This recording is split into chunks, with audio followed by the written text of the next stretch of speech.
dipersembahkan oleh... Retorika itu penting menurut Anda? Substansi retorikanya, bukan retorikanya. Kalau retorika Pak Jokowi bagus, disenangi oleh orang banyak. Tapi substansinya apa? Gitu. Karena yang sama bisa dilakukan untuk petani, untuk nelayan, untuk pendidikan, daripada untuk beriklan selama bertahun-tahun. Kita tidak bagi-bagi kewas, tapi bagi-bagi tugas. Indonesia ini besar, Indonesia ini luas. Tidak bisa hanya diurus oleh satu partai. Teman-teman aja di media aja sudah ngomong kok berapa menteri itu bukan, udah jelas. Oh tidak, kalau misalnya Gerindra bisa berkuasa, Pak Prabowo Hatta dipilih, kita akan bagi peran. Apa prestasi dia yang bisa kita banggakan sebagai pemimpin publik? Ini Indonesia, bukan batalion. Beda dia pimpin pasukan dan beda dia pimpin rakyat sipil. Selamat malam, selamat datang di Mata Najwa. Saya Najwa Shihab, tuan rumah Mata Najwa. Indonesia akan segera memutuskan siapa yang akan duduk di tampuk kekuasaan. Kandidat hanya ada dua dan keduanya tak mungkin sempurna. Maka membedah kandidat jadi hal mutlak agar kekurangan dan kesalahan bisa dielak. Siapa yang ingin memimpin bangsa harus mau ditelaah dan diperiksa. Antara dua yang kini memberi janji, manakah yang lebih layak memimpin negeri? Inilah Mata Najwa. Jokowi atau Prabowo?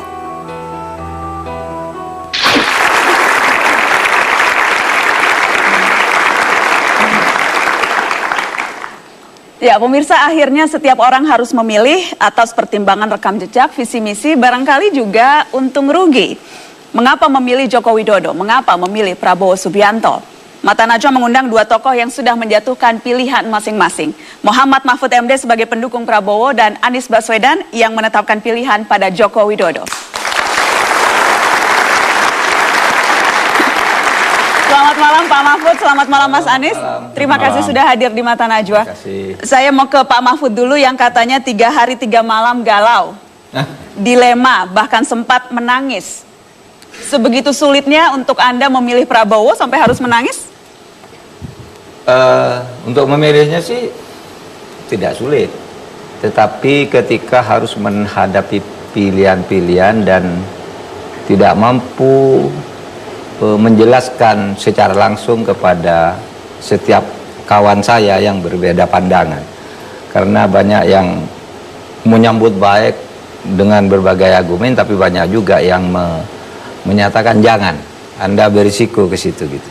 Saya 3 hari itu bertanya kepada teman-teman, kepada guru-guru saya semuanya, sampai pada akhirnya saya ini harus mengambil keputusan dalam situasi yang sudah komunikasi politik terjalin. Ketika Anda katakan resiko, apa resiko yang dimaksud? Resiko banyak, kalau pujian itu juga sangat banyak, tapi ejekan yang kadang-kala menyentuh martabat itu kan muncul juga. Kenapa Anda mau mendukung orang ini? Apakah Anda sudah begitu kalap dan sebagainya? Jadi memang prosesnya Anda akui sulit untuk menjatuhkan pilihan? Iya, sulit secara psikologis, bukan secara rasional. Gitu. Saya ingin ke Mas Anies. 3 hari 3 malam galau, meneteskan air mata. Bagi Anda seberapa sulit menjatuhkan pilihan pada Joko Widodo? Simple. Saya melihat masa yang dihadapi Indonesia, kemudian kira-kira pendekatan apa yang diperlukan, lalu tipe pemimpin seperti apa yang diperlukan. Dari sana kemudian sampai pada pilihan Pak Jokowi. Dan saya rasa tidak ada beban moral yang menimpa untuk memilih Pak Jokowi itu dan Pak JK, dan tidak banyak pertanyaan di situ. Yang beban moral maksudnya apakah memilih yang satunya ada beban moral? Paling tidak saya nggak mengalami tekanan moral apapun ketika saya memilih Pak Jokowi. Saya melihat memang Indonesia hari ini sesudah 15 tahun reformasi membutuhkan kebaruan. Karena sudah begitu banyak orang yang selama 15 tahun itu berada di dalam pemerintahan, dalam pimpinan partai politik, dalam suasana di mana rakyat membutuhkan perubahan, tetapi yang muncul justru orang-orang lama atau mereka yang sudah di dalam kuasa 15 tahun. Tapi kan Yusuf Kala juga tadi, kalau Anda katakan kebaruan, apa yang baru dari Yusuf Kala? Ya, jadi disinilah yang menarik. Pak Yusuf Kalla adalah orang yang pernah menjadi wakil presiden. Secara usia juga relatif tua. Tetapi Pak Yusuf Kalla selalu diasosiasikan dengan terobosan, pendekatan baru, pendekatan berbeda. Meskipun kalau hitungan usia, beliau tua. Dan di situ saya melihat pasangan ini lebih tepat untuk memimpin Indonesia ke depan. Oke, saya mau ke Pak Mahfud. Sulit untuk menepis anggapan bahwa Anda kecewa karena akhirnya tidak bisa menjadi pemain dalam pertarungan ini. Karenanya daripada tidak jadi apa-apa, lumayanlah jadi ketua tim sukses. Bagaimana Anda bisa menjelaskan pandangan-pandangan itu? Nah, itu salah satu yang menyebabkan saya agak lama memutuskan. Orang pasti akan mengatakan itu gitu. Saya memang kecewa kepada PKB, tetapi bukan itu alasannya saya pindah ke situ. Kecewanya kenapa? Begini, orang mengatakan saya ini menjadi calon PKB untuk calon wakil presiden. Tetapi sebenarnya tidak pernah itu sebenarnya. Misalnya PDIP menyebut punya 4 calon. Tidak pernah ada dokumen resmi bahwa saya itu calon dari PKB yang diajukan oleh ketua PKB. Tapi Caimin kan bolak-balik menyebut itu. Makanya dia bolak-balik menyebut, tapi sebenarnya tidak pernah. Karena dia mengatakan PKB mengusulkan sekalian nama. Tapi harapan itu kan sempat ada kan, makanya, Pak? Iya, memberi harapan, mengusulkan sekalian namanya Pak Mahfud. Tapi diam-diam dia bilang ke orang lain, ke mitra partai itu, tapi Pak Yusuf Kalla saja gitu loh. Sehingga meskipun saya resmi selalu disebut oleh orang PDIP ini calon-calonnya, PDIP pun tidak pernah menghubungi saya, Jokowi pun tidak. Jadi ini Anda kecewa pada Caimin sesungguhnya? Ini suara protes Mahfud MD? Sebentar dulu. Oh iya, oke lah, sudah selesai nih. Saya sebenarnya Mohaimin tidak sungguh-sungguh. Sesudah itu saya ketemu dengan Mas Fadlison dan kawan-kawan. Disitulah saya mendengar kemudian bahwa, loh, Mohaimin itu juga menawarkan dirinya ke Prabowo. Ketika diminta oleh Prabowo tiketnya itu, tiket partai, yolah bergabung dengan saya agar semuanya. Tidak ada Caimin, jadi saya tidak bisa mengkonfirmasikan hal itu, Pak Mahfud. Konfirmasi ke anu aja nanti ke Fadlison. Saya harus konfirmasi langsung ke Caimin untuk itu. Dia, iya oke, tapi saya yang wapres gitu. Sehingga memang saya sengaja ditutup di sana, ditutup di sini, lalu diumumkan sebagai calon gitu. Bagaimana menurut Anda seperti itu? Nah itulah sebabnya lalu saya berpikir, ya, ini orang tidak fair. Sehingga saya katakan ya sudah, nanti saya harus ambil sikap koreksi dia. Dan ini sikap koreksi Mahfud MD dengan menunjukkan saya akan mendukung lawannya siapapun yang didukung oleh Caimin. Iya, tetapi dengan melihat visi misinya dulu, karena visi misi karakter dan apa yang dijanjikan oleh Prabowo dan Jokowi itu tidak lebih jelek. Karena saya ingat Pak Mahfud, Anda pernah menyebut gitu. ada 2 pendekatan, saya mengutip kata-kata Anda, ada 2 pendekatan yang bisa dijadikan parameter untuk menilai seseorang layak atau tidak. Visi misi itu bisa saja dibuatkan orang lain, jadi jangan lihat visi misinya. Itulah sebabnya saya lebih percaya kepada Prabowo membuat visi misinya itu sendiri, karena dia menguasai. Ketika saya tanya visinya, diskusi tentang apa ke depan, hukum. Saya berdiskusi tentang hukum dengan dia. Dia mengerti teori dan mengerti arahnya kemana. Tapi misalnya kalau ke Pak Jokowi, apa pernah ada yang berdiskusi tentang visinya? Saya akan tanya, kalau gitu ukuran parameter apa? Kalau tadi misalnya kata Pak Prabowo, kata Pak Mahfud, saya sudah mengasosiasikan Anda dengan jagoan Anda, Pak Mahfud. Kata Pak Mahfud, visi misi itu bisa dibuatkan, tetapi dia percaya visi misi Prabowo dibuat sendiri. Mas Anies, kriteria apa yang Anda gunakan untuk menentukan Jokowi pilihan Anda? Tantangan yang dihadapi Indonesia hari ini itu tantangan yang masih terlalu banyak sifatnya elementer.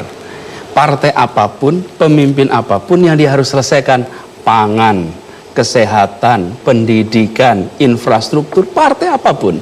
Jadi di sini agak berbeda dengan misalnya sebuah negara yang basicnya sudah beres. Lalu kemudian ada ekspresi ideologis itu di dalam visi, di dalam misi. Jadi tentu itu menjadi faktor yang perlu diperhatikan. Tapi saya melihat tidak semata-mata visi misi, tetapi saya melihat justru dengan tantangan yang ada sekarang, apakah kita mau menggunakan pendekatan yang itu terus? Menurut saya di situ faktor yang saya lihat penting. Tapi bagaimana Anda bisa yakin bahwa Jokowi juga tidak akan menggunakan pendekatan yang itu juga? Apa yang Anda telisik sehingga Anda percaya? Lihat dari apa yang dikerjakan selama ini, cara mengerjakannya selama ini. Dan kalau kita lihat Pak Prabowo dengan Pak Hatta misalnya, Kalau bicara teksnya saya rasa cukup bagus itu. Tetapi kalau lihat perjalanan selama ini, Pak JK dan Pak Jokowi di dalam posisi apapun selalu menggunakan pendekatan yang berbeda. Orang mungkin ada yang mengkritik pendekatan-pendekatannya, tapi faktanya tidak berubah bahwa itu pendekatan yang berbeda. Nah, saya melihat itu justru penting. Jadi saya merasa... Jadi visi misi Indonesia boleh saja depan, sama, kurang lebih sama, dibuatkan orang atau buat sendiri, tetapi bagaimana menjalankan pendekatannya yang Anda percaya itu berbeda? Ya, saya rasa begini, visi dan misi itu tentu akan menjadi faktor penting. Dan seorang pemimpin bisa memiliki visi misi, tapi belum tentu penulisannya, penggarapannya itu selalu sendiri. Belum tentu. Karena itu memang sebuah kerja kolektif. Saya melihat tidak menjadi masalah besar semata-mata soal statement misinya, tetapi justru lihat track recordnya, bagaimana pendekatannya selama ini, dan dari situ kemudian kita pilih. Oke, boleh dikasih tepuk tangan untuk dua tokoh ini. Nah, itu kan bergurau saja. Wah, Pak Mahfud tuh dapat jabatan lebih dari menteri, kan gitu. Dapat menteri apa? Wah, lebih dari sekedar Tapi menteri. dengan Kan Pak gitu. Ical juga lebih dari sekedar menteri. Kayaknya kalau bercanda nggak 2 kali deh, Pak. Kalau dengan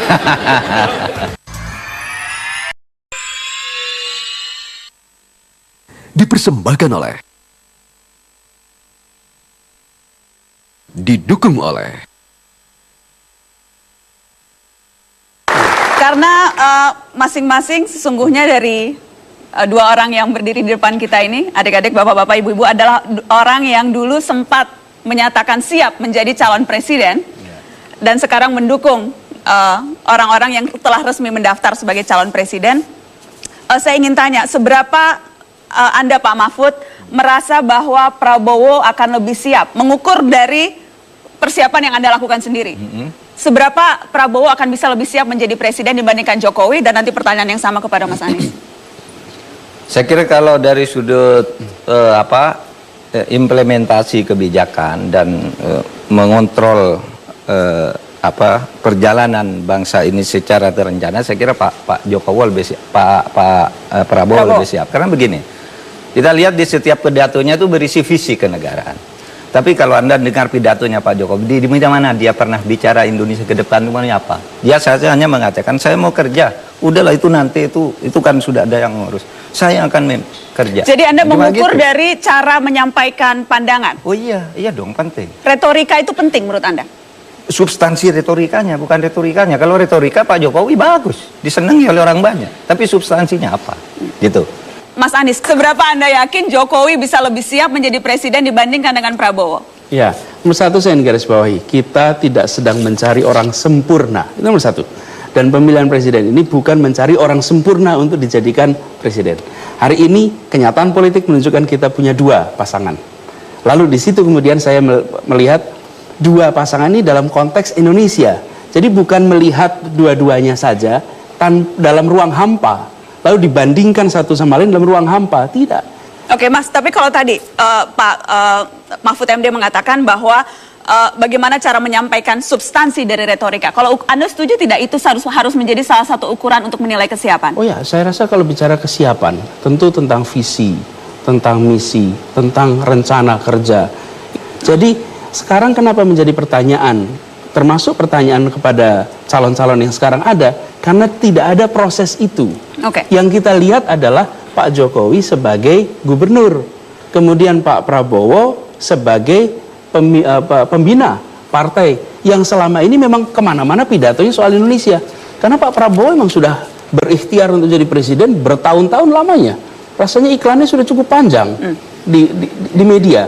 Saya Jadi malah, sudah lebih hafal begitu ya? Satu, lebih hafal dan sudah jelas saya mau jadi presiden. Gitu. Bertahun-tahun kampanye, karena itu semua orang pernah mendengar apa yang dikatakan Prabowo. Kalau yang satu selama ini gubernur. Dan selama gubernur ya menjalankan tugas sebagai gubernur. Baru sesudah dicalonkan, dia mulai bicara tentang Indonesia. Waktu yang dimiliki untuk menjelaskan rencana jelas berbeda. Tapi juga buat saya malah menjadi menarik. Selama ini kita menyaksikan, jika orang menginginkan untuk menjadi sesuatu, maka lakukanlah untuk masyarakat. Lakukan kerja untuk masyarakat. Bukan semata-mata menggunakan dana untuk berkampanye dengan nilai yang fantastis tentunya. Saya sendiri nggak pernah tanya itu. Baik, kira-kira gini saya bilang, kalau Anda ingin jadi pemimpin, lakukan sesuatu bagi rakyat. dana yang sama bisa dilakukan untuk petani, untuk nelayan, untuk pendidikan daripada untuk beriklan selama bertahun-tahun. Republik ini membutuhkan. Baik. Jadi di situ kemudian kita membutuhkan justru orang yang bukan memburu kekuasaan. Berikan amanat itu justru pada orang yang tidak memburu amanat itu. Saya ingin tanya sesuatu yang personal kaitannya dengan dua tokoh ini. Pak Mahfud, saya waktu itu agak kaget ketika membaca headline Jawa Pos. Saya ingin tunjukkan juga ke pemirsa di rumah dan juga penonton di studio. Dijanjikan jabatan lebih dari menteri. Mahfud MD jadi ketua tim pemenangan Prabowo. Saya kagetnya dua hal, Pak. Pertama, saya bertanya-tanya apa sih yang lebih dari menteri? Terus yang kemudian kedua, kesannya ini seolah-olah memang akhirnya transaksional. Belum lagi yang ditawarkan jadi lebih dari menteri bukan hanya Pak Mahfud loh. Pak Ical juga katanya ditawarkan lebih dari menteri. Nggak ada jabatan lebih dari menteri itu. Yang mengatakan Karena Anda loh Pak, ini kutipan kutipan Anda ada di halaman sebelumnya ada. Anda baca enggak itu? Enggak, bukan saya yang mengatakan, itu Mas Duki Baidawi mengatasnamakan saya. Di kutipan Jawa Pos disebutkan dia pokoknya jabatannya lebih dari menteri. Iya, makanya lebih dari menteri itu tidak ada jabatan lebih dari menteri. Jadi apa yang ditawarkan ke Anda? Oleh sebab itu tidak mungkin, karena jabatan menteri, karena di atas menteri itu tidak mungkin saya peroleh. Di atasnya itu kan wakil presiden dan presiden gitu. Maksud saya apa? Ada kesamaan visi. Jadi yang salah menawarkan itu siapa? Ada salah persepsi dari tim Anda untuk memahami apa Pak Prabowo yang salah menawarkan? Nah, itu kan bergurau saja. Wah, Pak Mahfud tuh dapat jabatan lebih dari menteri, kan gitu. Dapat menteri apa? Wah, lebih dari sekedar menteri. Tapi dengan kan Pak Ical juga lebih dari sekedar menteri. Kayaknya kalau bercanda nggak 2 kali deh, Pak. Kalau dengan Nggak, begini, saya katakan kalau soal jabatan menteri yang terpokok hanya beginilah. Saya ini mewakili warga NU. Saya bilang, ada kekhawatiran sekarang di kalangan warga NU. Itu koalisinya Pak Prabowo itu tidak ada NU-nya. Gitu. Padahal NU itu punya kebanggaan selama ini terhadap Departemen Agama. Saya cuma bilang nanti, ada orang P3, masa P3 tidak NU? Iya, ya belum campuran tuh, campuran. Dimarahin Pak Ahmad Yani nanti, Pak. Antara NU Parmusi. Dan mungkin P3 pun tidak akan nyalonkan orang NU juga. Sehingga saya katakan, kalau nanti menang Pak, saya ngusulkan calon Menteri Agamanya. Bersama Pak Akil Sirot. Iya katanya. Yang lain-lain jabatan, oh itu bicarakan sudah menang. Ini kan belum menang. Kalau sudah menang baru nanti. Saya tawarkan visi penegakan hukum. Lalu saya diskusi tentang hukum. Ternyata dia ngerti juga teori-teori hukum itu. Jadi Anda menitipkan pesan, bukan menitipkan orang? Bukan menitipkan orang. Bahwa itu nanti akan dengan sendirinya seperti tadi. Oh ya, berarti menitipkan orang Menteri juga Agama itu, Pak. dan sebagainya. Iya. Dan itu dan jabatan ketua tim sukses itu kan bukan jabatan yang main-main, Pak Mahfud. Itu juga bagian dari pembicaraan mau mendukung asal dapat jabatan ketua tim sukses tidak? Mau mendukung asal jabatan ketua. Enggak, ketika ditemui justru pertama kali saya diminta jadi tim sukses itu. Langsung menjadi ketua? Iya, ini ada Pak Fadlizon. Bahkan begini, Pak Mahfud, di hati kami itu wakil presiden yang paling tepat Pak Mahfud, tapi tiketnya tidak pernah diberikan. Gitu. Sehingga kami ngambil yang punya tiket. Wah, ini bisa bahaya dan saya harus konfirmasi ke Pak Fadlizon nanti. Karena kalau dalam hatinya sesungguhnya mau Pak Mahfud bukan Hatta Rajasa, belum sudah pecah ini berarti. Ya enggak tahu, terserah, tanyakan nanti. Tolong ingatkan saya untuk menanyakan itu ke Pak Fadlizon. Tolong ingatkan saya untuk menanyakan itu. Tanyakan saja nanti, apa benar atau tidak. Baik, Mas Anies, kita juga ada surat yang kemudian Anda sebar ke tim turun tangan. Ada mengapa memilih, judulnya kurang lebih seperti itu. Pilpres, boleh disinilah saya merasa pasangan lebih sesuai, mereka berdua tidak sepenuhnya kombinasi kebaruan dan sebagainya. Tetapi yang menarik, Mas Anies, ketika kemudian Anda katakan, Anda sebutkan membantu orang baik. Ya. Apakah itu artinya kandidat lain tidak baik? Ya. Saya rasa dua-duanya sama-sama mencintai Indonesia. Mereka ingin melakukan sesuatu untuk Indonesia. Dan di sini saya selalu menggarisbawahi, jangan ambil posisi diam, mendiamkan. Lihat pileg kemarin. Mereka-mereka yang baik itu akan kalah jika orang-orang lain memilih untuk diam. Karena itu kita harus bantu. Nah, saya mendefinisikan orang baik itu tidak mudah. Tetapi paling sederhana katakan orang yang tak bermasalah, kompeten dan baru. Itu yang kemudian saya melihat dalam figur mereka ada. Tidak masalah maksud Anda? Ada hal yang dipertanyakan. Misalnya? Catatan masa lalunya, kemudian track record di pemerintahannya, dan itu kita semua tidak punya bukti lengkap tentang masalah-masalah, tapi ada potensi masalah yang sebenarnya harus dibereskan. Mas Anies, ketika kemudian Anda sekarang secara tegas menyatakan dukungan terhadap Joko Widodo, saya harus tanya sama dengan yang saya tanyakan kepada Pak Mahfud MD, apakah ini memang cara Anda untuk mengunci posisi tertentu supaya tidak ketinggalan ambil bagian di pemerintahan nanti? Ya, sebetulnya lebih aman berada di luar sama sekali, tidak usah membela salah satu, dan itu kemudian jaga hubungan baik dengan dua-duanya. Siapa tahu kalau salah satu dapat malah justru bisa mendekat, bukan? Tapi kalau kemudian kita lakukan itu, maka saya tidak konsisten. Karena saya selalu kemarin mengatakan bahwa mari kita terlibat, mari kita turun tangan, mari kita pilih. Dan ketika mengambil sebuah pilihan, tidak harus menjadi musuh. Berbeda itu tidak ada masalah. Lawan debat, teman berpikir. Lawan badminton adalah teman berolahraga. Jadi berbeda pandangan di sini bukan sesuatu yang luar biasa. Jadi saya melakukan ini sebagai kesadaran sebagai warga negara. Saya ambil sebuah pilihan yang saya tidak punya beban untuk menjelaskan, dan saya yakin bila saya sampaikan alasannya masuk akal dan insya Allah bisa dipahami oleh semuanya. Ternyata belakangan baru kita tahu di PAD di Solo itu ternyata menurun di era pemerintahan Pak Jokowi. Kalau nggak jadi wali kota terbaik di dunia. Nggak, itu kan karangan aja. Kalau itu kan karangan. Coba tanya warga Solo dan rakyat.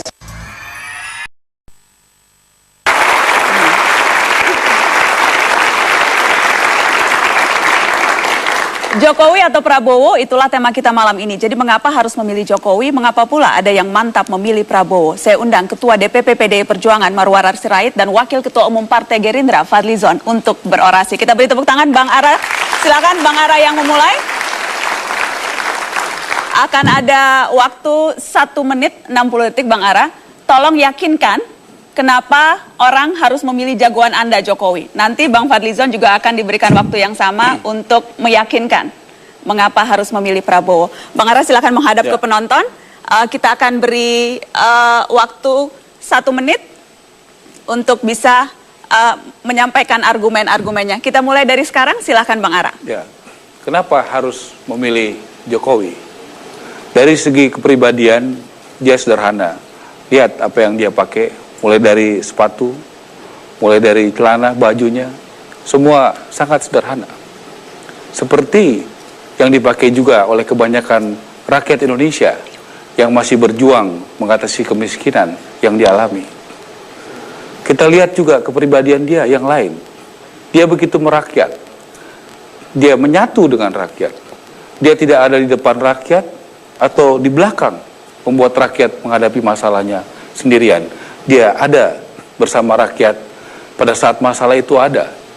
Pada saat banjir dia tidak meninggalkan, dia hadapi. Dia tahu persoalan itu belum selesai, tetapi dia tidak tinggalkan masalah itu. Bicara berikutnya soal tegas. Dibuktikan bagaimana pada saat menjadi gubernur. Terima kasih Bang Ara. Apa? Sudah 1 menit. Sudah 1 menit, nanti bisa diteruskan, tetapi yang jelas sudah kita dengar. Boleh tepuk tangan sekali lagi untuk Marwarar Sirait. Silakan Bang Ara bergabung.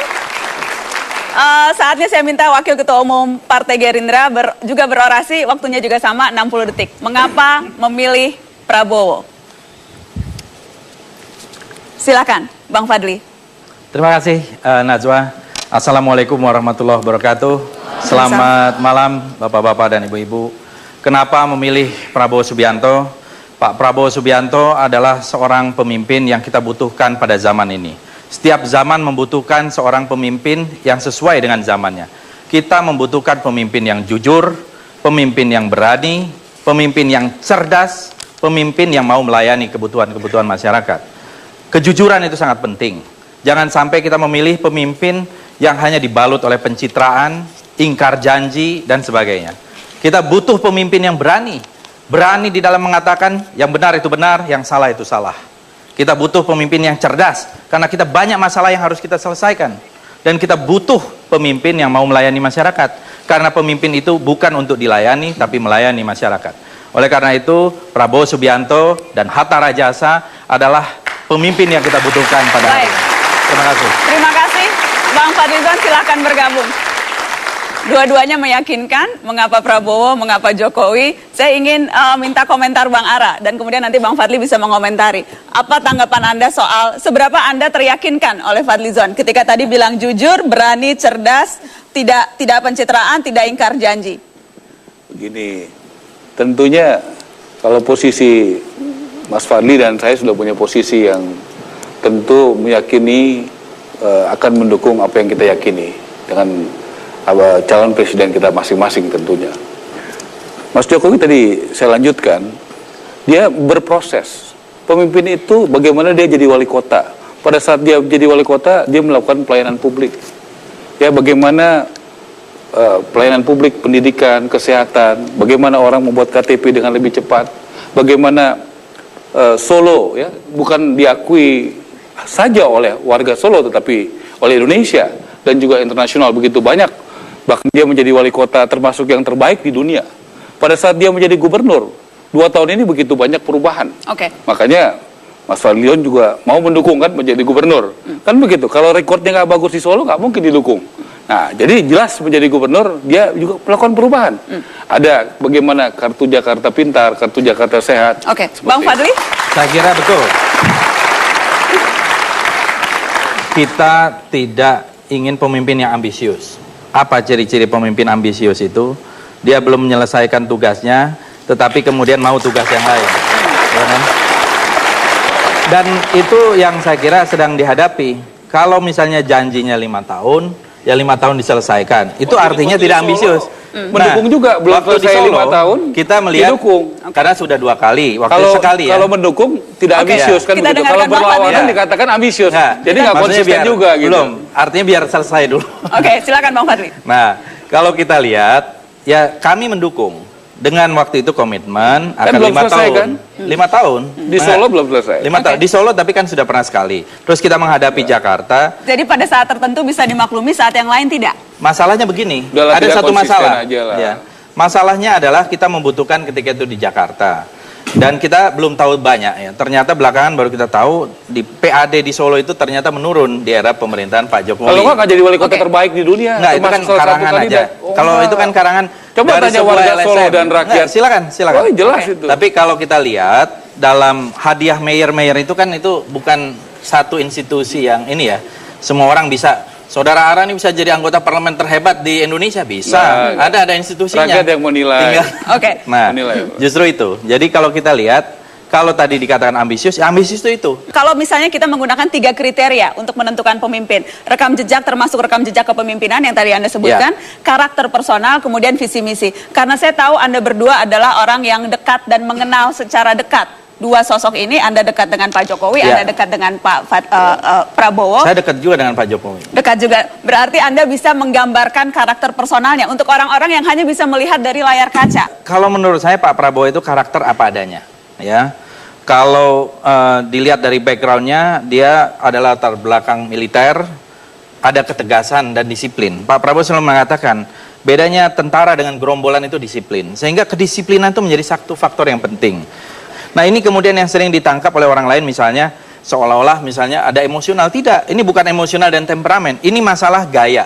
Bung Karno itu adalah juga seorang yang sangat temperamental dalam arti yang lain. Kalau marah Bung Karno itu Amerika kita setrika, Inggris kita linggis katanya gitu. Kalau Pak Prabowo marah gimana? Pak Prabowo masih pakai pantun gitu ya.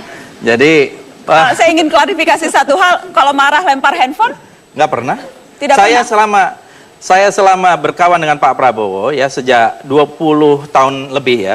Waktu itu sama-sama kenalnya dengan saudara Anies Baswedan. Karena ada yang mengatakan itu terkonfirmasi lempar handphone. Tidak. Jadi saya tidak pernah misalnya marah atau apa, apalagi secara fisik tidak pernah. Menyentuh itu tidak pernah. Ya, tapi kalau kepada tentara memang aturannya lain. Supaya mereka tuh disiplin dan ada anak buah kadang-kadang yang... itu terbawa tidak Bang Fadli? Tidak. Sama sekali tidak. Saya ingin minta tanggapan dari Bung Ara soal tadi karakter yang digambarkan oleh Fadlizon soal Prabowo. Itukah juga Prabowo yang Anda kenal? Saya kenal Mas Prabowo waktu tahun 2009 kita bekerja sama ya, sama-sama dan berkomunikasi juga. Rakyat saya rasa dengan bantuan media sosial, media dan sebagainya, ini sudah begitu banyak terbuka dan tahu bagaimana kepribadian antara Mas Prabowo dan Mas Jokowi. Ada salah satu yang kemudian sempat disebut masuk dalam persepsi orang terhadap sosok Prabowo dan juga Jokowi. Saya akan sebutkan yang Prabowo dan nanti yang Jokowi. Disebutkan temperamental dan terkadang melakukan kekerasan. Anda sependapat dengan persepsi itu? Persepsi itu di publik jujur ada. Ya, jujur artinya berkembang ya. Tapi benar apa tidak tentunya kita serahkan kepada publik. Oke, tadi saya sebutkan persepsi orang, isu negatif terhadap Prabowo, isu negatif terhadap Jokowi yang saya ingin minta juga tanggapi adalah bahwa ia disebut capres boneka dan tunduk pada kepentingan asing. Jangan jawab dengan statement, dengan tindakan. Kalau enggak waktu diberikan bantuan asing tapi ngatur-ngatur, harusnya dia terima. Tapi dia berani menolak. Saya rasa itu adalah sikap. Makanya Jokowi ini kan betul tidak banyak bicara, tidak jago pidato.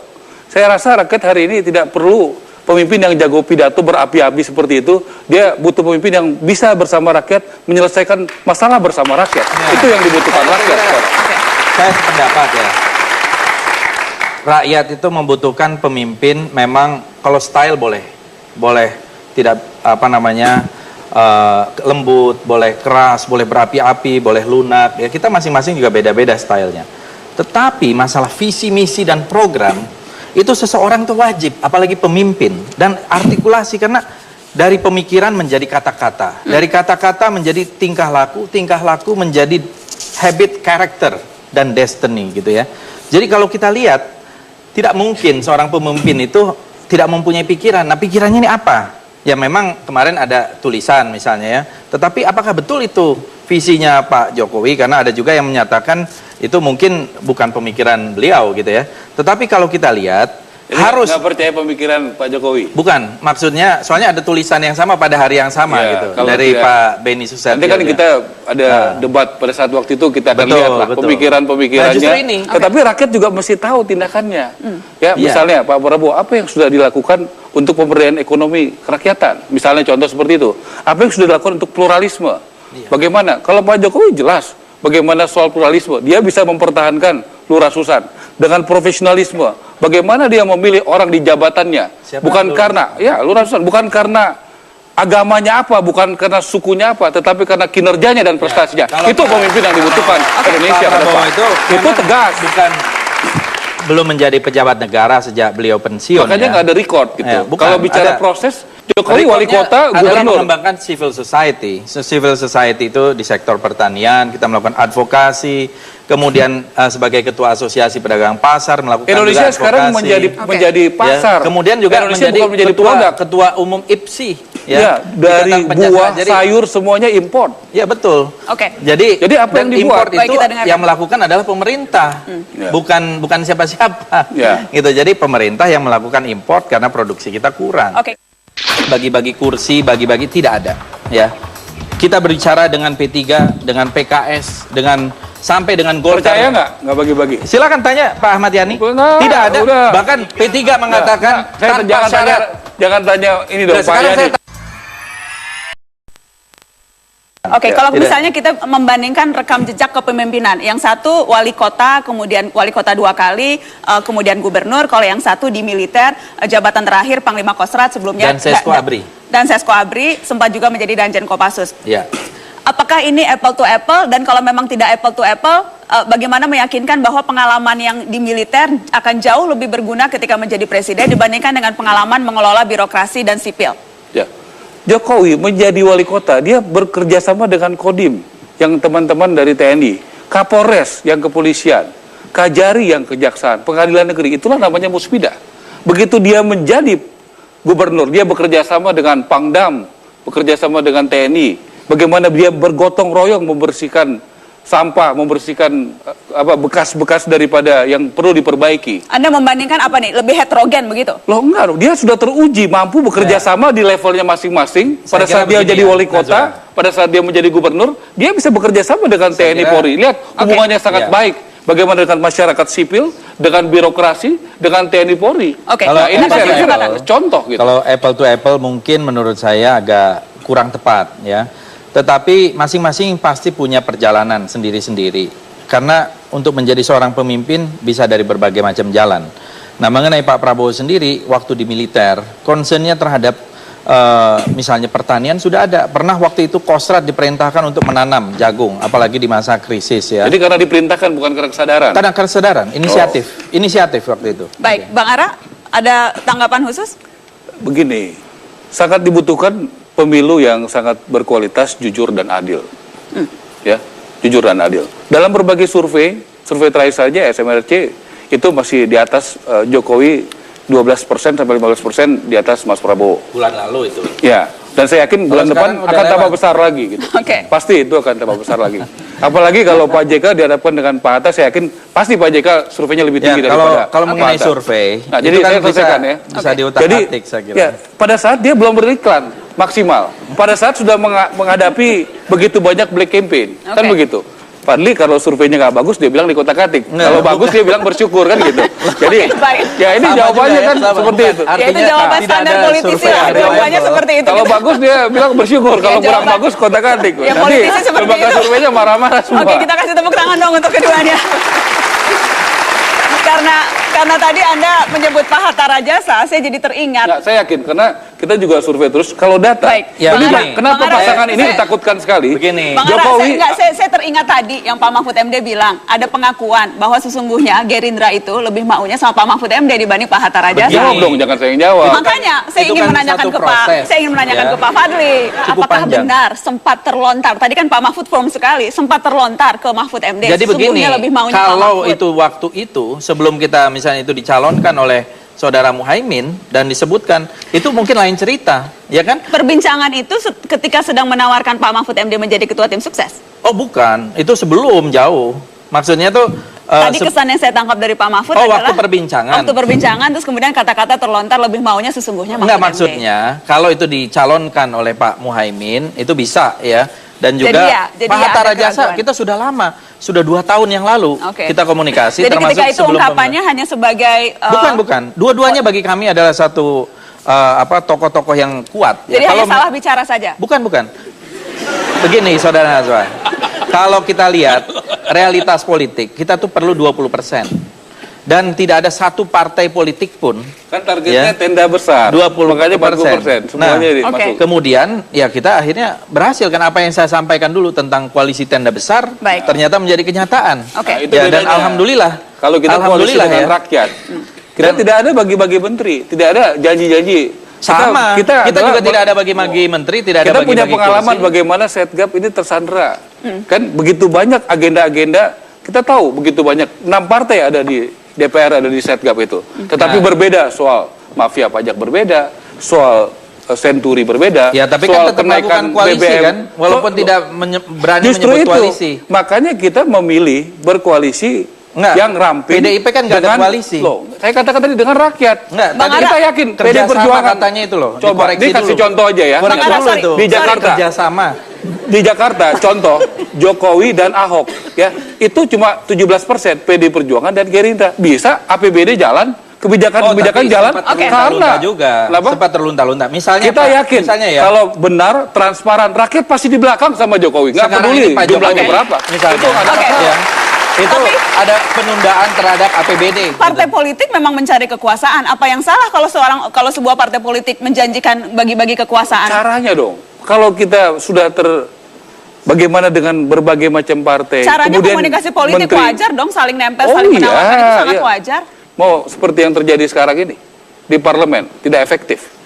Coba lihat teman-teman sekarang. Bagaimana juga sekarang sangat berhati-hati ya Demokrat dalam posisi netral melihat posisi seperti sekarang. Saya pikir ini suatu hal yang realitas kita belajar dari pengalaman ini. Saya pikir semua calon presiden akan belajar dari pengalaman Ya. ini. Kalau koalisi itu berdasarkan bagi-bagi kekuasaan, ya akhirnya terjadi Itu yang seperti Anda itu. lihat terjadi pada Prabowo Kalau dan kita Gerindra? kita tidak bagi-bagi kuasa, tapi bagi-bagi tugas. Indonesia ini Udahlah. besar, Indonesia ini luas. Tidak Orang- bisa hanya diurus oleh satu partai. Teman-teman Masa aja misalnya- di media aja sudah masa ngomong kok misalnya berapa menteri itu bukan, kan udah jelas. Oh tidak, kalau misalnya Gerindra bisa berkuasa, Pak Prabowo Hatta dipilih, kita akan bagi peran, kita bagi kekuatan, kita bagi. Jadi bukan bagi-bagi kursi. Tadi dipertanyakan adalah bagaimana bisa meyakinkan bahwa tidak terjadi transaksi koalisi. Ketika yang tampak adalah Golkar 11 menteri, Sekarang ini yang namanya- Perdana Menteri, dijanjikan lebih dari menteri, itu yang tampak di permukaan. Bagaimana Kita meyakinkan tidak dagang tidak sapi? pernah secara resmi atau mengatakan bagi-bagi kursi, bagi-bagi, tidak ada, ya. kita berbicara dengan P3, dengan PKS, dengan sampai dengan Golkar. Percaya nggak bagi-bagi? Silakan tanya Pak Ahmad Yani. Nah, Tidak ada. udah. Bahkan P3 mengatakan tanpa syarat. Jangan tanya ini dong. Sekarang saya tanya, percaya nggak bahwa di PDI tidak ada bagi-bagi kursi? Wah, PDI pasti enggak. Gitu. Kalau PDI Perjuangan bagi-bagi kursi, pasti banyak partai yang ikut dengan PDI Perjuangan. Itu pasti. Oh, saya kira bukan itu. Percaya atau tidak? Percaya atau itu. Kalau kita memilih bagi-bagi kursi, Abang-abang, pasti banyak yang ikut PDI Perjuangan. percaya atau Kenapa? tidak nanti? Jokowi Pilpres surveinya paling tinggi, JK paling tinggi, digabung. Waduh, bagi-bagi Ya, lagi. silakan nanti Tapi kita rakyat. tidak melakukan itu. Silakan rakyat yang Nah, akan itulah menilai. rakyat Ya kan? yang Silakan menilai. yang menilai. Jadi Rakyat kita yang tidak menilai tergantung. pada 9 Juli nanti. Pada 9 Juli. Pada 9 Juli rakyat yang menilai. Tepuk tangan. Bagaimana membangun, menghidupkan lahan-lahan tidur kita yang tidak bermanfaat itu pada waktu dia mungkin dia bangkitkan itu menjadi Pada lahan akhirnya dia produktif. berhenti dipecat. Ingat, Jokowi belum pernah dipecat.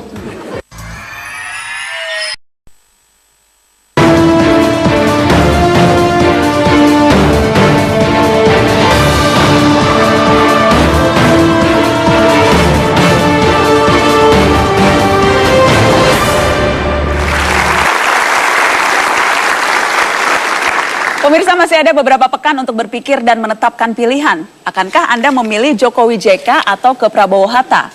Sebagai salah satu referensi, saya beri kesempatan 2 orang untuk berorasi. Giliran politikus dari P3, Ahmad Yani, yang akan berorasi. Kita berikan sambutan. Majelis Pakar DPP P3. Bang Ahmad Yani, Anda punya waktu seperti yang tadi sebelumnya, 60 detik. Silakan, Bang Ahmad Yani. Bismillahirrahmanirrahim. Assalamualaikum warahmatullahi wabarakatuh. Salam. Saudara-saudara sebangsa dan setanah air, ada beberapa hal yang ingin kita kemukakan pada kali ini. Sebagaimana tadi telah dikemukakan oleh panelis-panelis yang pertama, baik itu Pak Mahfud maupun Mas Anies Baswedan, ada persoalan-persoalan besar yang dihadapi bangsa Indonesia hari ini dan ke depan. Dan oleh karenanya, kita membutuhkan figur pemimpin yang punya gagasan, ide-ide besar. Kita butuh pemimpin yang punya ambisi, bukan ambisius. Yang kita butuhkan adalah pemimpin yang tegas, pemimpin yang jujur, pemimpin yang apa adanya, bukan pemimpin yang tidak genuine, pemimpin yang dipoles, pemimpin yang dibuat sedemikian rupa dengan pencitraan-pencitraan yang tidak sesuai dengan yang sesungguhnya. Oleh karena itu, Indonesia ke depan adalah membutuhkan pemimpin yang berani menegakkan. Baik. Terima kasih Bang Ahmad Yani. Silahkan duduk di samping sini sambil saya memberikan kesempatan kepada Adian Napitupulu, caleg terpilih dari PDI Perjuangan Dapil Jawa Barat 5. Silahkan Bung Adian Napitupulu, politikus PDI Perjuangan. Waktu Anda juga 60 detik, 1 menit. Mengapa memilih Jokowi? Ya, silahkan Bang. Ya, Jokowi itu jawaban dari harapan-harapan kita yang sudah capek dan kekerasan, capek dengan penculikan, intimidasi, ancaman dan sebagainya. Jokowi adalah jawaban dari penantian kita sekian lama selama 16 tahun yang sudah letih menanti tentang lahirnya seorang pemimpin baru yang memang akan mampu membuat Indonesia menjadi baru. Bukan Indonesia baru dan pemimpin yang lama tentunya. Jokowi adalah jawaban dari semua persoalan. Dia berbicara tentang nasionalisme, dia menghargai perbedaan, dia melihat perbedaan tidak sebagai lawan, tapi sebagai kekayaan bagi bangsa ini. Satu hal yang saya pelajari dari Jokowi adalah dia ingin membangun Indonesia seperti taman bunga. Ada warna merah, ada warna kuning, ada warna putih, dan semua hidup berdampingan tanpa menggunakan kekerasan satu dan yang lain. Jokowi adalah jawaban dari semua mimpi-mimpi kita. Jokowi adalah karunia yang harus kita perjuangkan, dan yang pasti kalau Jokowi presiden. Oke. Sudah selesai Bang Adian. Terima kasih. Kita bisa lanjutkan perbincangannya di meja. Apakah Anda ada tanggapan khusus ketika tadi disebutkan bahwa rekam jejak masa lalu itu yang mungkin akan bisa mempengaruhi persepsi orang terhadap Prabowo? Saya kira tidak ada menjadi beban persoalan masa lalu Pak Prabowo atau Mas Prabowo sudah clear dan sudah selesai, ya kan? Kan ini kan selalu dikaitkan menjadi isu 5 tahunan sekali. Pada waktu berpasangan Ibu Megawati dengan Pak Prabowo kan isu tentang pelanggaran HAM kan tidak terungkit, tidak terangkat. Kok sekarang mulai diangkat persoalan seperti itu? Pak Prabowo sudah menjalani proses yang ada, ya kan? Kalau diangkat isu tentang peristiwa Mei, peristiwa penculikan, sudah melalui tahapan-tahapan proses, ya kan? Sudah diadili melalui Dewan Kehormatan Majelis Tinggi Militer, sudah prosesnya sudah ada, yang sudah penculikannya sudah dilakukan, sudah proses hukum yang sudah clear seperti itu. Nah, kenapa proses Pak Prabowo itu clear? Itulah menyebabkan menurut pandangan saya Ibu Megawati mengambil Pak Prabowo menjadi pasangannya pada periode yang sebelumnya. Mengapa itu harus terus menjadi persoalan ketika sebelumnya toh PDI Perjuangan juga sudah mengambil Prabowo sebagai wakil? Yang menjadikan itu persoalan kan sebenarnya bukan partai, tapi negara. Negara menyampaikan bahwa Prabowo terindikasi dalam beberapa peristiwa pelanggaran HAM. Negara yang saya maksudkan adalah Komnas HAM. Itu bukan pernyataan partai politik, bukan pernyataan NGO, itu pernyataan Komnas HAM. Komnas HAM itu lembaga negara yang dibiayai oleh negara. Jadi kalau misalnya kemudian sampai hari ini misalnya Komnas HAM menyampaikan pernyataan bahwa Prabowo itu musuh bagi umat manusia, itu bukan pernyataan adian. Itu bukan pernyataan PDI Perjuangan. Sekali lagi, itu pernyataan salah satu lembaga negara yang dibiayai dari pajak rakyat. Ada hal yang berbeda antara berpikir besar, bertindak besar, dan bicara besar. Menurut saya, Jokowi berpikir besar dan dia bertindak besar. Yang lain bicaranya saja yang besar, tindakannya kita belum tahu. Joko Widodo dan Prabowo Subianto merupakan dua orang capres yang akan melaju di Pilpres 9 Juli mendatang dan resmi sudah mendaftar di KPU. Rekam jejak dan juga sepak terjang mereka sudah banyak diberitakan di media-media. Namun seperti apakah penilaian dari kalangan masyarakat sendiri terhadap kedua nama ini? Tentunya akan beraneka ragam. Reformatif, fenomenal, sederhana ya, belusukan, Bagus, kalem, baju kotak-kotak, belusukan, tegas, berani, kontroversial gitu, tegas, HAM, handsome, macan. Kita bicara soal rekam jejak, bagaimana perjalanan masa lalu. Apakah itu menjadi kriteria yang penting atau tidak ketika kemudian Anda memutuskan untuk mendukung Prabowo? Seberapa itu penting? Bagi P3 itu adalah yang paling penting kalau kita melihat bahwa Pak Prabowo ini punya gagasan-gagasan besar. Pemimpin itu tidak cukup dia pergi ke sana kemari. Ya kan? Soekarno punya gagasan dan ide-ide besar. Bung Hatta punya gagasan dan ide-ide besar. Muhammad Nasir punya gagasan dan ide-ide besar. Pemimpin dunia itu punya gagasan dan ide-ide besar. Kalau kita lihat Ahmadinejad punya gagasan dan ide-ide besar. Putin punya gagasan dan ide besar. Bagaimana menegakkan negara dan kedaulatan negara. Dan itu kami melihat bahwa ada pada Prabowo. Kita lihat visi dan misinya. Tegas ingin menjaga harkat dan martabat dan kedaulatan. Baik kedaulatan pangan, kedaulatan energi, ya kan, kedaulatan lain. Jadi itu menjadi jauh lebih penting dibandingkan pertanyaan dan keraguan orang terhadap rekam jejak perjalanan HAM dan sebagainya. Itu jauh lebih penting. Menurut Anda, gagasan-gagasan tadi dimiliki juga tidak oleh Jokowi? Semua penting. Tindakan adalah manifestasi dari pikiran. Ada hal yang berbeda antara berpikir besar, bertindak besar, dan bicara besar.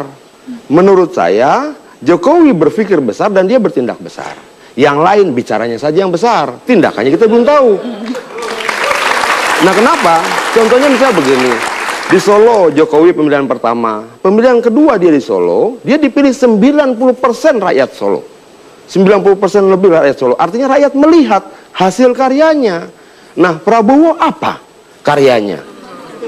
Yang saya tahu misalnya, ya nanti saya bilang karya-karya yang kembali lagi pada pelanggaran-pelanggaran, ada yang marah. Kan seperti itu. Tapi karya dia membangun satu kota. Apa? Karya Jokowi sudah teruji, dia bangun Solo. Dia pindah ke Jakarta, terpilih. Dia lakukan beberapa kerja besar. Contohnya misalnya, kemarin ketika Jokowi belum menjadi gubernur, Jakarta sangat macet. Saat sekarang masih macet, Bang Adian. Sebentar. Tingkat kemacetan sudah berubah dari 12 km per jam jadi 19 km per jam. Artinya ada perubahan.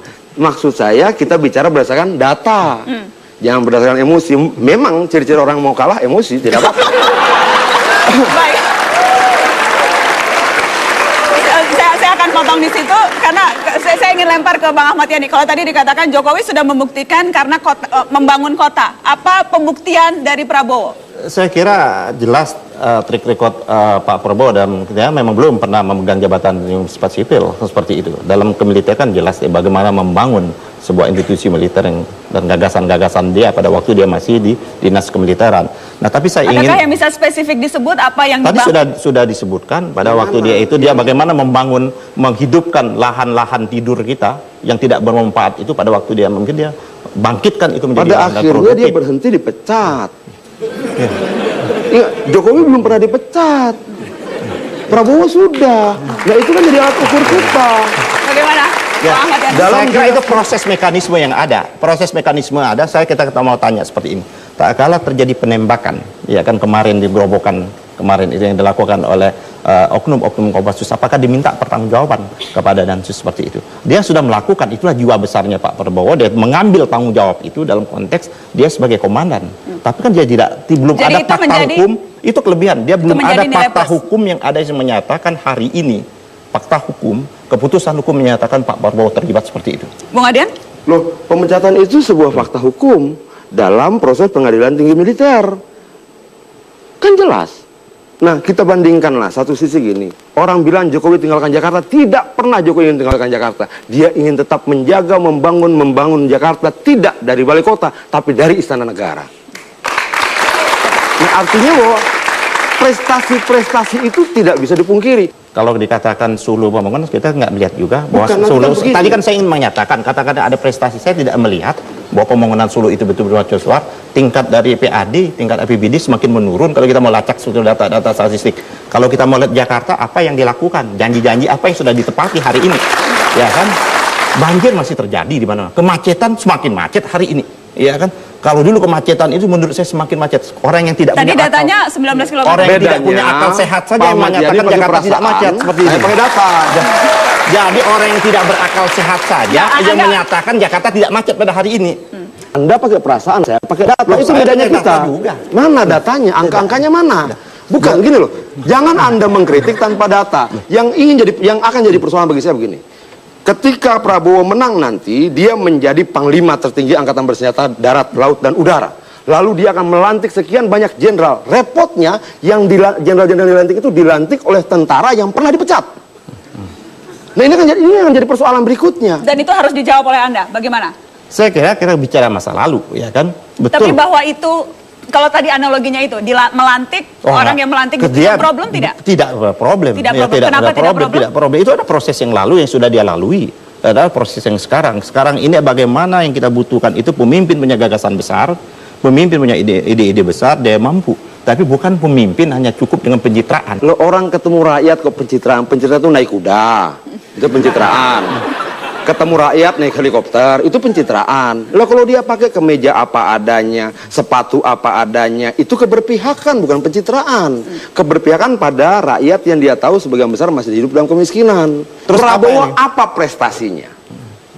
Apa prestasi dia yang bisa kita banggakan sebagai pemimpin publik? Ini Indonesia, Oke. bukan batalion. Beda dia pimpin pasukan dan beda dia pimpin rakyat sipil. Oke, mungkin beberapa karya dia di pemerintahan bagus walaupun berakhir buruk dalam pemecatan. Nah, lalu karya dia bagi rakyat sipil apa? Memangnya sama memberikan perintah dan instruksi pada prajurit dan memberikan perintah dan instruksi pada rakyat sipil? Beda. Nah, dia belum pernah memimpin institusi sipil seperti yang pernah dilakukan oleh Jokowi. Lalu apa harapan kita? Oleh karena itu beri kesempatan dia untuk memimpin kali ini. Ya kan? Dengan gagasan-gagasannya. Maksudnya buat uji coba, Bukan mampu gagasan, tidaknya. bukan dia memberikan gagasan, ya kan? Dia bagaimana ingin membangun yang namanya kedaulatan di bidang pangan. Bagaimana? Dia mau bangun dengan kedaulatan energi, itu ide dan gagasannya Prabowo, tidak ide yang berdasarkan masukan di berbagai macam. Dia diskusikan bagaimana proses penegakan hukum, itu genuine ide. Loh, bagaimana Pemimpin bicara besar itu dengan ide dan gagasan Gini. besar. Saya pikir dia memberikan harapan pada banyak kaum perempuan ya, karena dia butuh ibu negara tentunya. Bagaimana kemudian visi misi dan juga agenda kerja khusus untuk pemberantasan korupsi? Kita akan lihat sama-sama sekilas visi misinya dan kita akan bahas khusus itu, pemberantasan korupsi. Komitmennya sama-sama punya komitmen akan memprioritaskan pemberantasan korupsi, konsisten terpercaya, kalau agenda kerja Pak Prabowo Anda bisa baca mencegah pemberantasan korupsi, kolusi, dan nepotisme. Spesifik tentang KPK, KPK harus dijaga sebagai lembaga independen yang bebas dari pengaruh kekuatan politik. Itu kata Jokowi JK. Kata Prabowo Hatta memperkuat peranan KPK dengan menambah tenaga penyidik dan fasilitas penyidikan. Di atas kertas, komitmen terhadap pemberantasan korupsi maupun komitmen terhadap penguatan institusi KPK itu sama. Apa bedanya? Nih, yang di poin ini jelas. Kami akan mencegah dan memberantas korupsi, kolusi, nepotisme. Inilah kenapa gerakan 98 adalah ingin betul memberantas yang namanya kolusi dan nepotisme. Ya kan, ini satu rangkaian. Boleh kasih tepuk tangan Pak Ahmad Yani. Bung Adian, Anda melihat ada pembeda atau hanya gramatikal atau memang tidak ada kolusi, karena tidak ada kolusi dan nepotisme maka itu bukan hal yang penting untuk Jokowi JK? Sebenarnya semuanya penting, tapi yang terpenting bukan apa yang tertulis, tapi bagaimana tindakannya. Misalnya begini, tanggal 16 Mei kemarin habis-habisan lah Prabowo memuji Surya Dharma Ali. Kemarin ditangkap Surya Dharma Alinya. Nah, dia bilang harus dicontoh bagaimana Surya Dharma Ali mengelola mekanisme haji kita. Kemarin malam jadi tersangka. Nah, maksudnya artinya bahwa inilah kelebihan Jokowi. Dia tambahkan konsisten dan terpercaya. Itu yang tidak ada di sebelah. Artinya bahwa tanggal 16 dia bicara seperti itu, 10 hari kemudian apa yang dia anjurkan pada rakyat untuk jadi contoh justru jadi tersangka pidana korupsi. Oke. Karena itu Anda sudah menyebut SDA dan itu adalah ketua umum partainya Pak Ahmad Yani, Anda harus komentar. Saya kira terlalu prematur, ya kan? Oleh karena itu kami P3 sangat bukan. Anda menyatakan ini adalah proses hukum lagi sedang berjalan, ya kan? Kita hormati, kita dukung. Saya ingin menutup dengan ton yang lebih positif. Saya ingin masing-masing dari Anda. Saya sempat mengajukan pertanyaan ini ketika memandu debat Gubernur Jakarta putaran kedua antara Jokowi melawan Foke. Pertanyaannya sederhana, apa hal yang positif dari lawan Anda? Jadi saya minta menutup dengan ton yang positif. Apa yang positif dari Pak Prabowo menurut Adian? Apa yang positif dari Jokowi menurut Ahmad Yani? Yang positif bahwa PDIP, ya kan, telah mencalonkan Pak Jokowi sebagai capres. Tentunya dengan pertimbangan-pertimbangan tertentu, ya seperti itu. Ya nanti biarkan rakyatlah memberikan penilaian akhir. Ya, kita memberikan apresiasi, ya kan. Kita mengalami kesulitan juga kalau tidak ada Pak Jokowi, ya kan. Nggak mungkin Pak Prabowo bertanding sendiri. Ya, kan, jadi yang positif dari Jokowi apa? Ya, saya kira PDIP telah menetapkan itu dan kan PDIP-nya, dari Jokowinya? Ya itu saya mau kemukakan tadi. Ya. Tidak ada yang positif dari Jokowi? Ada pasti, manusia itu pasti ada plus minus. Ya itu apa? Saya kemukakan ya Pak Jokowi kan hobinya belusukan, ya kan.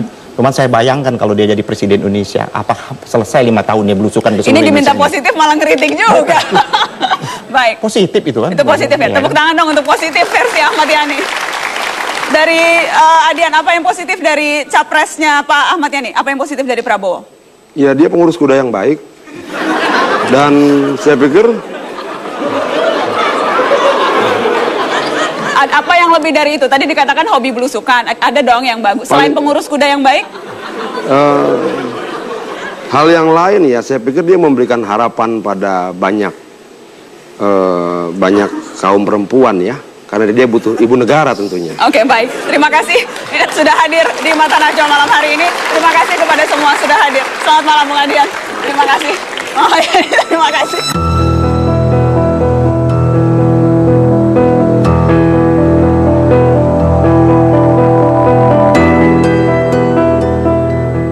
Presiden jabatan sangat istimewa karena bisa tentukan hajat hidup kita semua. Jangan sampai kita salah pilih karena nasib kita bisa saja tersisih. Rekam jejak menjadi penting agar harkat istana tak tercoreng tuduhan miring. Masa lalu tak patut ditutupi agar kewibawaan kelak tak terkebiri. Tapi presiden dipilih untuk kini dan masa depan, bukan untuk digerogoti masa silam. Segala rencana harus diukur dan terukur agar tidak menjadi mimpi yang kabur. Presiden memang hanya manusia, tak luput dari segala kurang dan alpa. Boleh saja kekurangannya ditoleransi, tapi sikap kritis tidak boleh berhenti. Jadi mari menguji mereka yang sedang unjuk diri, karena memilih tak seperti sedang berjudi.